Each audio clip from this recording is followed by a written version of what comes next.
Welcome to Heroes Next Doors, guys. During this quarantine era, we are in the process of trying to figure out how to communicate with each other. One of the best ways we came up so far is going to be using Zoom or FaceTime so we can communicate with our brothers and sisters within the first responder. Today I have a friend of mine, his name's Keith Whiteley, and he's going to kind of give some stories. We're going to talk to him a little bit, see what his background is, see what got him into the service, why he stays, and let's hear from him a little bit.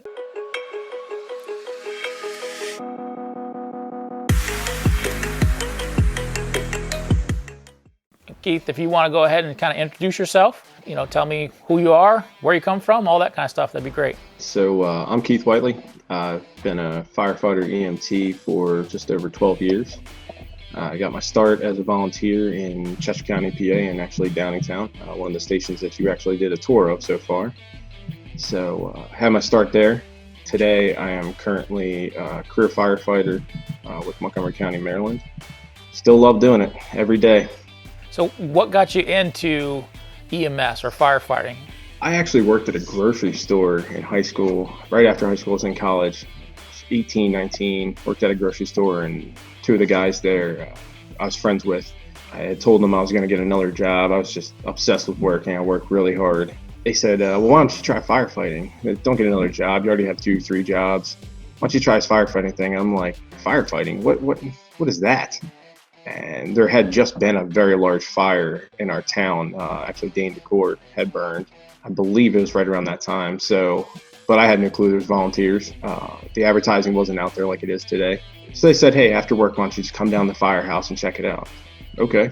So followed them down the firehouse, walked in, saw these big fire trucks. Every kid loves fire trucks. Well, I'm 19 now, so now I can do things. Right. Walked in and they introduced me to actually two guys that became my mentors, Tim Swisher and Steve Miller. Yep. Two guys that actually still run there today. Gave me a piece of paper, said $10 for your background check, and a month later I was voted in and been doing it ever since. So are you considered more of a firefighter EMT or an EMT firefighter? Oh, definitely a firefighter EMT. All right. Yeah, the fire bug bit me pretty hard. Really enjoyed it. It's actually funny because when I think about it, my mom was a volunteer on an ambulance when I was a kid, and I never really put two and two together. She volunteered at Good Fellowship in Westchester. I guess it got into my blood a little bit early. She stopped doing it by the time I was older. Did any of your parents volunteer on the fire side? Mom or dad? Or? No, actually no. My dad never did. My mom did it when, like I said, when I was a lot younger. I was probably 8, 9. She had some friends. She was on like a Friday night. There was a whole bunch of people down there. I'd go down there and visit her every once in a while. I thought that camaraderie was really great. So when I became older, the fire side really was, that's where all the fun is. Cutting doors, riding on the fire trucks, driving the fire trucks. It's just a ton of fun. EMS obviously came in later, especially when I decided that I wanted to go career. That became a big deal to me. It's such a big part of our job. A lot of departments, if you look at the statistics, you're 80 to 90% EMS. Being good at both is essential today. Yeah, absolutely. Well, I appreciate your service and what you're doing and giving back to communities. Now, you volunteer also, do you not, or are you paid at both places that you work? I'm paid at both places I work. I have I have a daughter who's under the age of 2. Okay. So that's congrats. Yeah, thank you. I believe you have a daughter too, right? Yeah, but mine are grown. So my free time is very limited now, especially with working my schedule. I work at 24/48, so I'm gone. I go to sleep early the night before because I have a 2-hour commute. I don't get home till 9 a.m. So my free time, unfortunately, is limited right now. So I don't have the ability to get out there and volunteer like I used to. Do you think that is actually one of the things that's going on in our country is, lack of time of volunteers?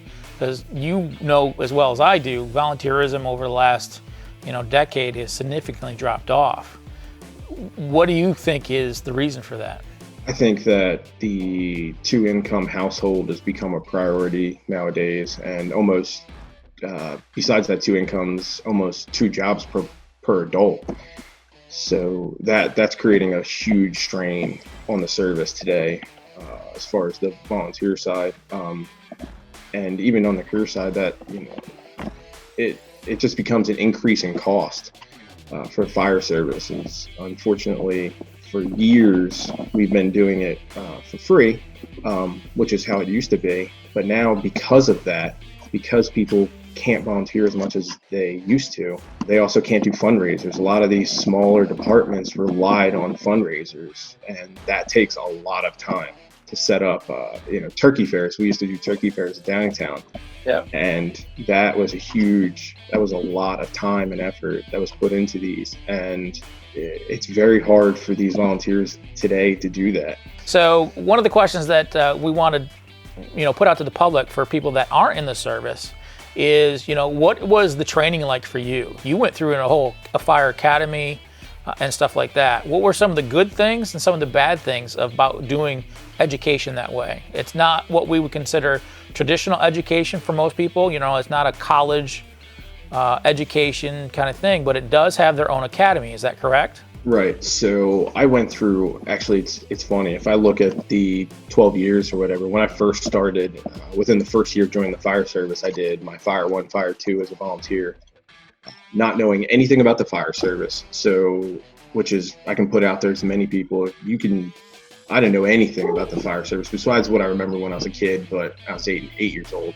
So coming in, literally, you can come off the street. They will give you a set of gear. They will send you to a fire school, which mine happened to be, I think it was like Wednesday nights or 2 nights a week and then a weekend for like 3 months. And I went through the training, and they gave me all the basic training I would need.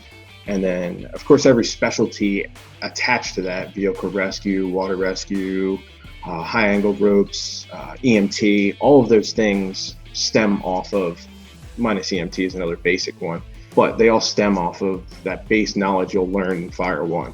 Now, fast forward, I had to go through all of those classes again when I went to the academy. Yeah, most academies they're pretty much like a day work. It's like a 48-hour or 50-hour week, but basically you're going Monday through Friday.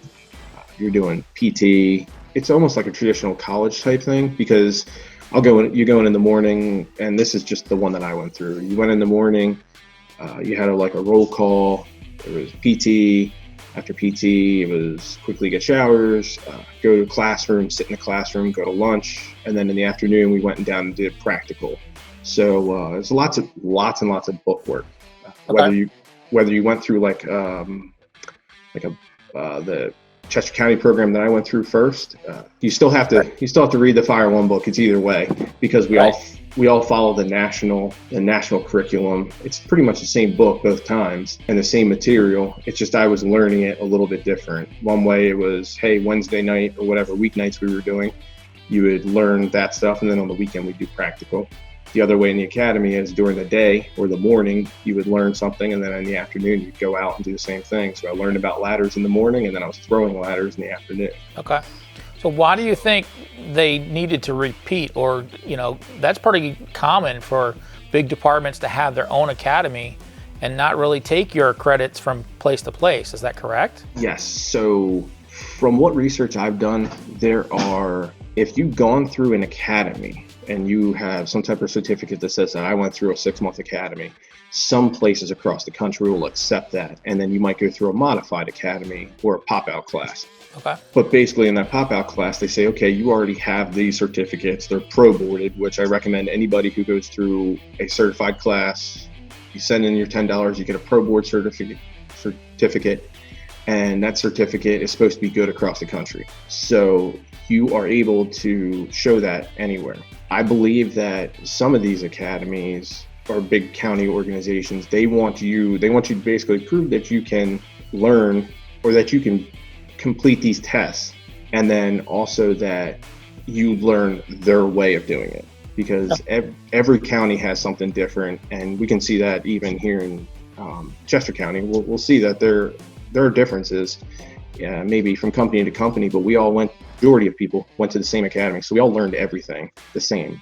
That allows us to work together across the county if we had to, seamlessly on a fire ground. Okay. What was the least favorite part of your academy experience? Being away from my family. Okay. So during that academy, I actually lived down there during the week, and I'd come home on weekends. That was probably the hardest part, being away from my wife. My daughter wasn't born at the time, so it was Monday through Friday living down there, rented a place close to the academy, so I was always there on time, always there early. So the expense, the distance, and all that kind of stuff to get all that, Yes. is done. I can see that, absolutely, especially when you're a family man and you got things going on. It can be challenging. So in the midst of these times, it's difficult to communicate with each other. We're all stuck in our houses, doing our things and stuff like that. But Heroes Next Door really wants to thank Keith for coming on, talking with us about what our careers are about and what we're doing. So if you've liked what you've seen and we've met your expectations, please subscribe and look forward to the next video.